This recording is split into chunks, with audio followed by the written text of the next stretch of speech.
Right now, in this very moment, you are standing on the edge of something extraordinary. Not because of what your past looks like, not because of what you've been through, but because of what is already unfolding in the unseen realms. I want you to lean in and listen closely. God is about to shift everything. For your breakthrough, I don't mean someday, I don't mean next year.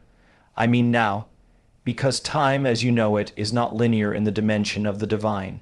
It's responsive, it's interactive, and it bends in the direction of your belief. You've been praying, you've been waiting. Maybe you've been repeating the same patterns, feeling stuck in the same loop, thinking, why isn't it happening yet? But here's the truth, you don't attract what you want. You attract what you are. If your energy is in survival, God can't deliver from the realm of creation. Survival is focused on what's wrong. Creation is tuned to what's possible. God isn't waiting on a perfect moment. He's waiting on a prepared vessel. Everything in this universe is frequency.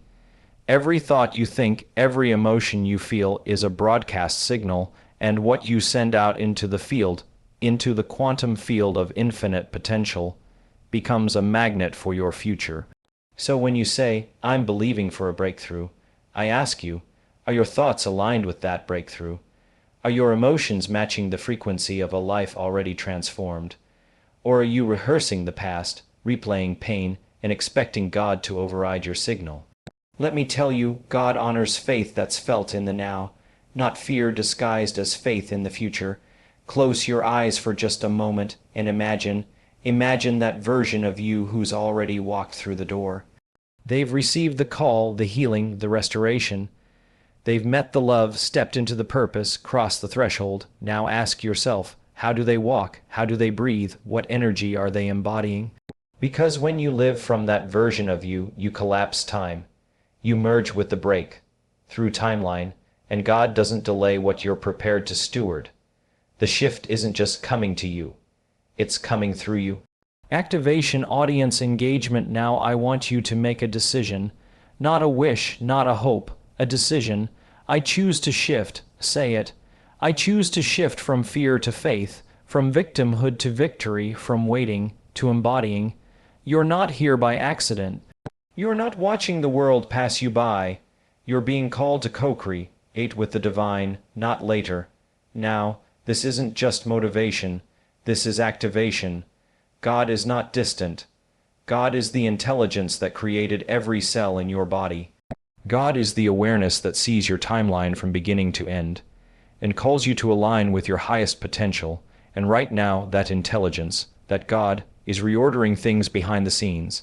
Shifting circumstances, realigning people, rearranging events in your favor, not because you earned it, but because you're ready for it.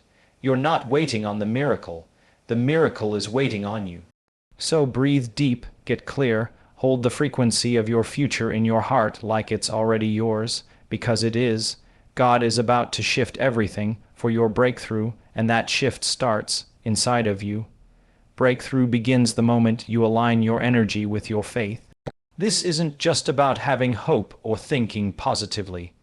It's about becoming a living, breathing reflection of the future you're asking for.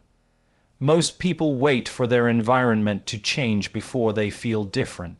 They wait for the relationship to appear, the money to arrive, the diagnosis to clear, before they allow themselves to feel gratitude, peace, or joy.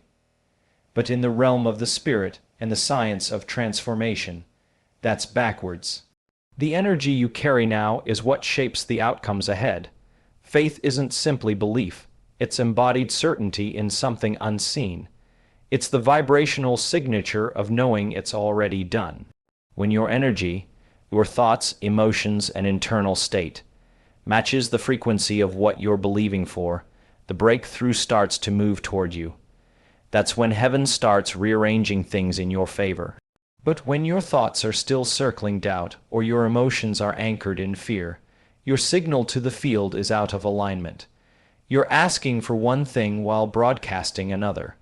Faith is magnetic when it becomes your baseline, not your emergency response. It's not enough to believe in God.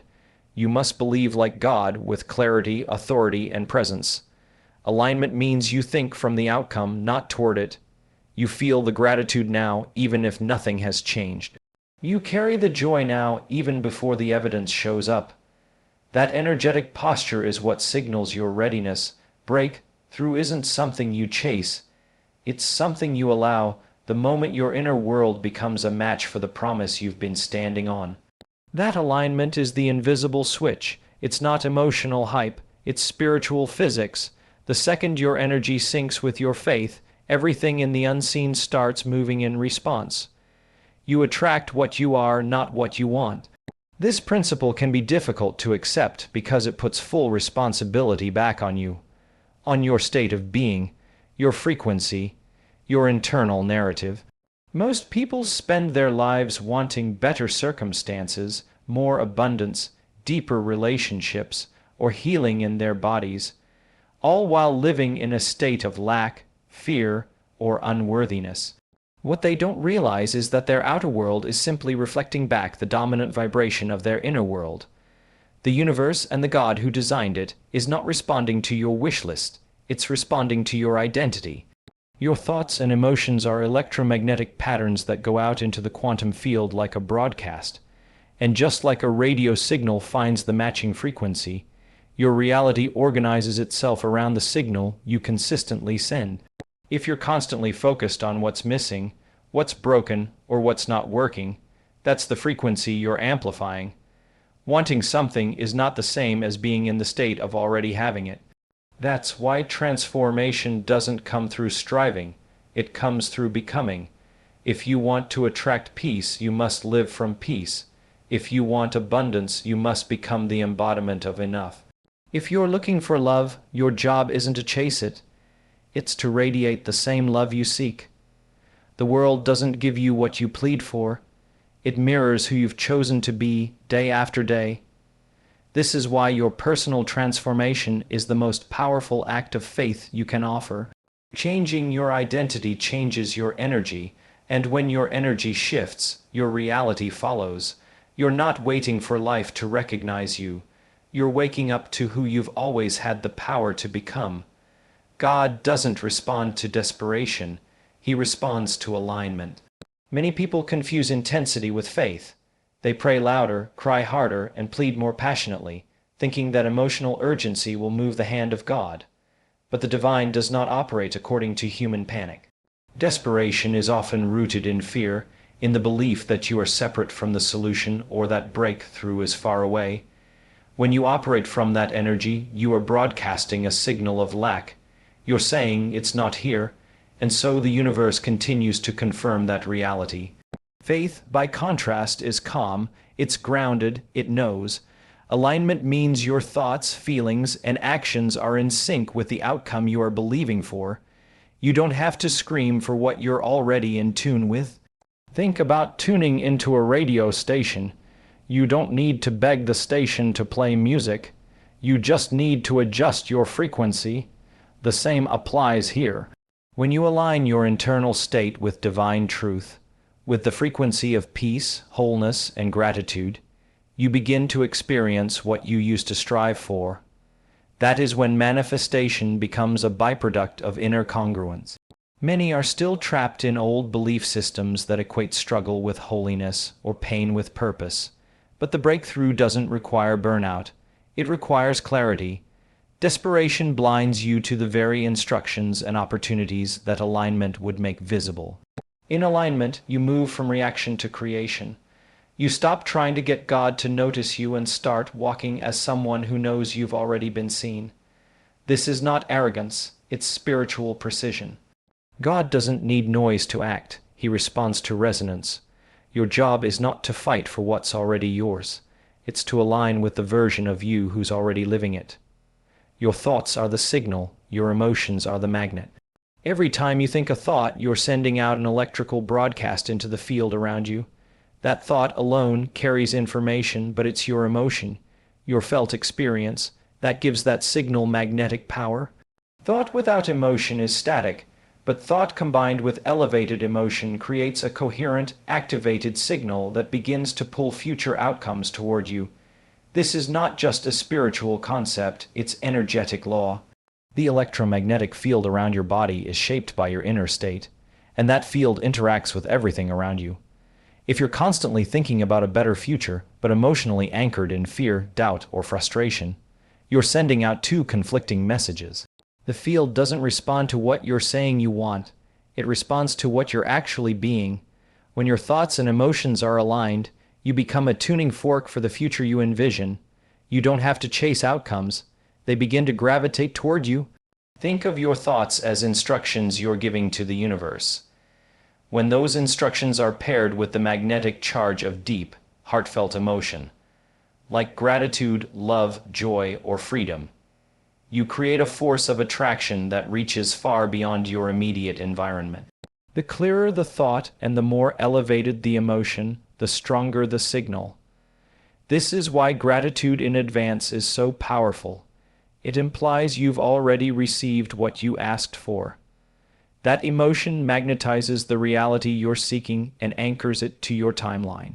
Most people live reactively, allowing their emotions to be dictated by their environment. But when you start choosing your emotional state based on the future you're designing, not the present you're observing, you take back your creative power. You stop recycling the past and start transmitting a new future into form. Survival energy blocks creative miracles. When you live in survival mode, emotionally wired into stress, fear, anxiety, or control, you enter a state of contraction. Your focus narrows, your vision becomes short-term, and your body prepares for defense rather than expansion. In that state, all of your energy is directed outward, scanning for threats or trying to control outcomes. There's no space for inspiration, no openness to receive, no awareness of the miraculous. The very posture of survival says, "I'm not safe." And that message sends signals to every system in your body and into the energetic field around you. You can't create the future you desire while being chemically anchored to the past you fear.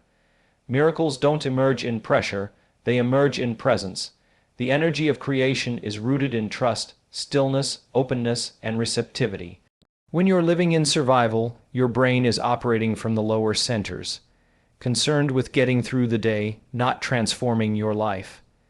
In that state, divine insight can't reach you, because your internal noise drowns out the frequency of guidance. Creativity requires spaciousness, revelation requires surrender, faith requires that you step out of fight or flight and into flow. You were not designed to live in chronic stress. You were created to co-create with the divine from a place of peace. When you shift from surviving to trusting, you move from controlling to receiving.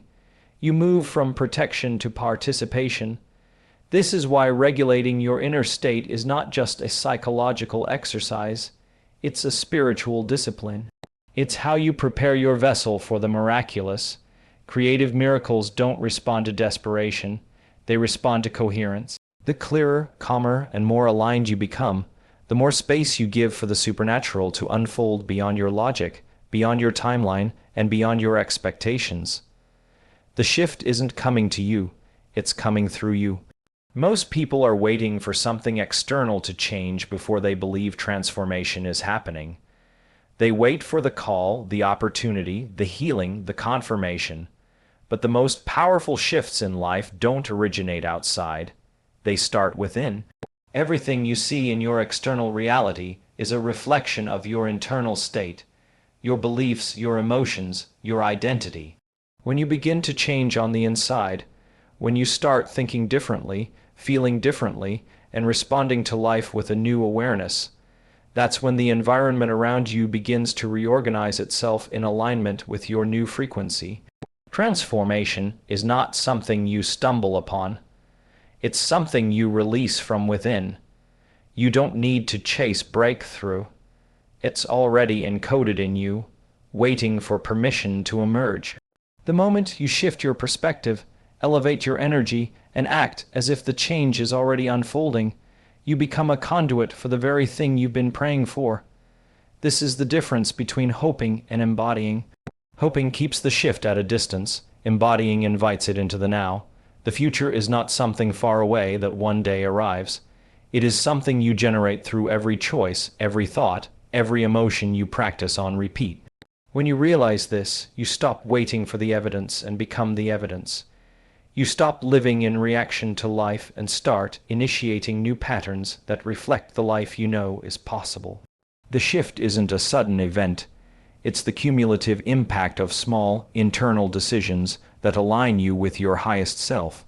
The more consistently you walk in that alignment, the more clearly the breakthrough expresses itself, not as something separate from you, but as something born through you in real time. Faith is felt in the now, not hoped for in the future. Many people speak about faith as if it's something they will eventually experience, something tied to an outcome or result that lies ahead. But true faith is not passive waiting, it is a present, tense frequency. It's a felt, embodied awareness that what you've asked for is already on its way, already forming, already real in a dimension beyond your senses. Faith is not thinking something might happen, it's knowing it already has, even before you can see it. That knowing becomes the inner atmosphere that calls your future into the present. When you say you have faith but live in anxiety, doubt, or restlessness, you are disconnecting from the very essence of what faith really is. Faith is a state of being, not a concept. It shows up in your posture, in your breath, in the way you speak to yourself and others. It's not just words, it's a vibration. The moment you feel peace without needing evidence, you've entered the territory of real faith. The moment you give thanks in advance without needing proof, you are no longer practicing hope. You are practicing manifestation. Most people are emotionally tied to their external world.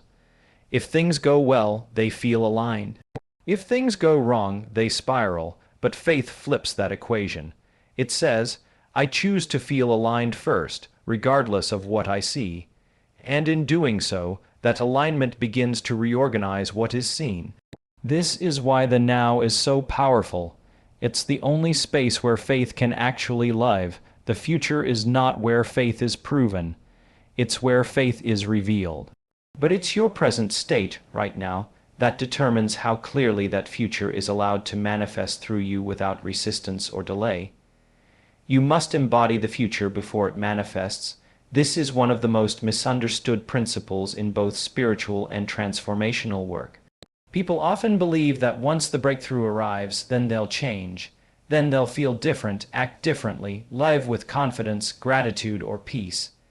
But in truth, waiting to become that version of yourself until circumstances shift is what keeps the breakthrough delayed. The future is not something you step into by accident. It's something you align with by choice. Embodiment means living as if the future is already real, already present, already yours. This isn't pretending or fantasizing, it's becoming. When you embody the future, you begin to think the thoughts, feel the emotions, and make the decisions that match the version of you who already has what you're believing for. That version of you lives in a different state of consciousness.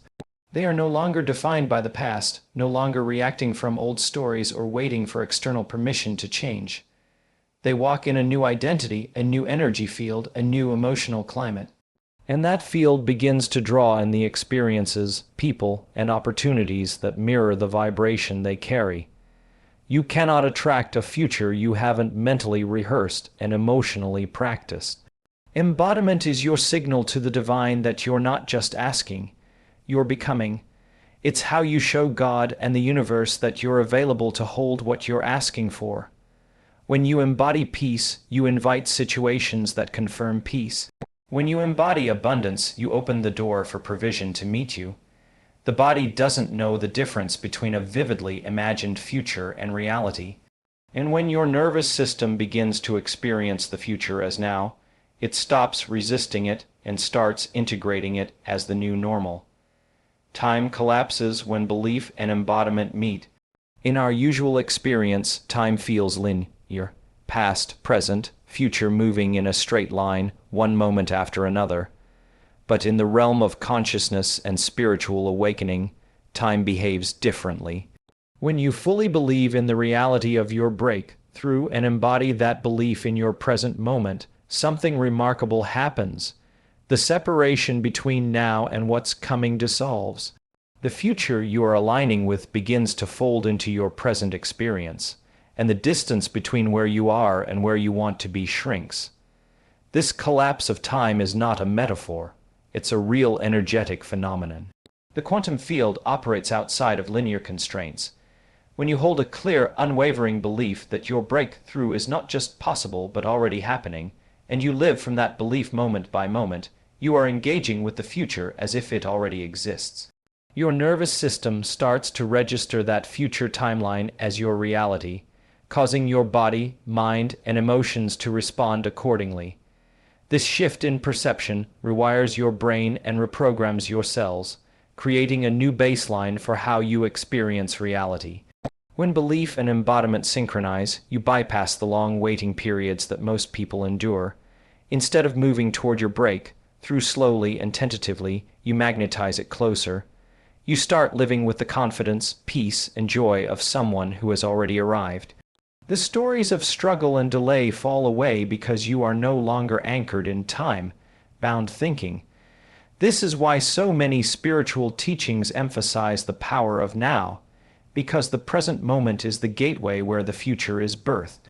Your faith becomes a bridge, and your embodiment becomes the vehicle that transports you across that bridge instantaneously. This is how miracles take shape, not by waiting, but by collapsing the space between desire and reality. God is already moving. Your job is to receive by becoming. The divine is never stagnant or waiting for the perfect conditions to act. Movement is constant and flowing, even if you cannot yet see it with your physical eyes. The universe, guided by infinite intelligence, is always orchestrating circumstances, aligning people, and opening doors in ways that often surpass human understanding. The breakthroughs you desire are already in motion on unseen levels, shifting behind the scenes in preparation for your arrival. The challenge is not to make God move, it is to position yourself so that you can receive what is already on its way. Receiving requires readiness. It means cultivating an inner state that matches the frequency of the blessings coming to you. If your energy is cluttered with doubt, resistance, or disbelief, you create barriers that slow or block the flow. But when you become the embodiment of faith, gratitude, and openness, you become a clear channel through which divine favor can flow effortlessly. You don't need to convince the universe or argue for your breakthrough. You simply need to align yourself with the reality that is unfolding. This process of becoming is a spiritual discipline. It's about shedding old identities, thought patterns, and emotional habits that no longer serve you. It's about stepping into a new version of yourself who is ready, worthy, and able to handle greater blessings. When you do this, you signal to the divine that you're not just asking. You're prepared to receive and steward what comes next. God's movement is sure and certain. It's steady like a river carving new paths, persistent like the dawn that follows the darkest night. Your role is to trust this movement and to actively embody the energy of the break, so you can be the living expression of the miracles already in motion.